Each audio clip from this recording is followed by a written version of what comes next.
Garuda Dijaya Mahambara. Kekalahan yang dialami Dewi Winata saat menebak warna ekor jaran onces rawa menyebabkan dirinya harus mengasuh anak-anak dari Dewi Kata. Untuk melepaskan hukuman ibunya, Sang Garuda harus mendapatkan tirta amerta yang dijaga oleh para dewata. Berbagai gejolak rintangan pun akhirnya dapat menghampiri, namun semua itu dapat dilewati oleh Sang Garuda dengan heroik. Keperkasaan Sang Garuda membuat para dewata termasuk Dewa Wisnu sendiri tidak dapat menaklukkannya. Hal ini karena didasari oleh keberanian, rasa bakti, dan tekad yang kuat dari Sang Garuda untuk dapat mencapai tujuannya, yaitu mendapatkan tirta amerta sebagai penebus hukuman sang ibu. Terinspirasi dari keberanian, rasa bakti, dan tekad yang kuat dari Sang Garuda dalam mencari tirta amerta, memunculkan stimulus gejolak ide dan rasa penggarap untuk mengimplementasikan ke dalam garapan karya komposisi balik lagi. Pengolahan melodi dengan pola-pola ritme dan dinamika ceng-ceng yang rumit, ornamentasi permainan riang yang lincah dan dinamis menggambarkan kelincahan Sang Garuda. Permainan tempo dengan dinamika menggambarkan gejolak rintangan yang muncul selama perjalanan Sang Garuda mencari tirta amerta, didukung oleh kegulutan jagul kendang yang energik.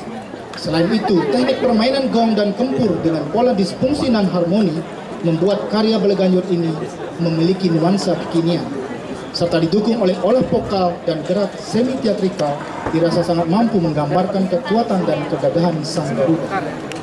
Konseptor, ide bagus Dwi Prayoga, komposer Iputu Oka Rudian, koreografer Iputu Tommy Pramana Sukma, penanggung jawab Puri Ageng Mengui dari Desa Mengui, support Sanggar Budaya Mangu Samcaya, Komunitas Seni Batu Renggong, mahasiswa KKN Universitas Udayana, Dia Beauty Wedding, Toke Bali Art.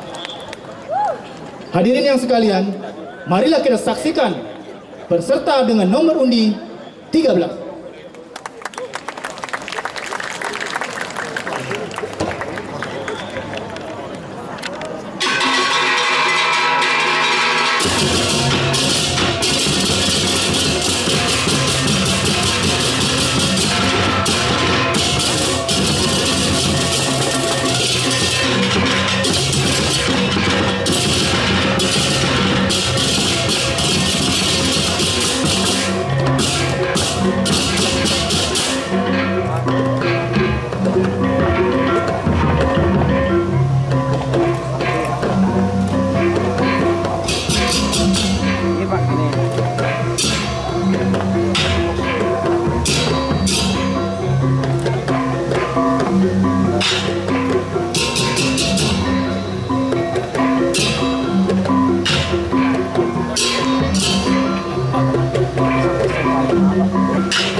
Ano?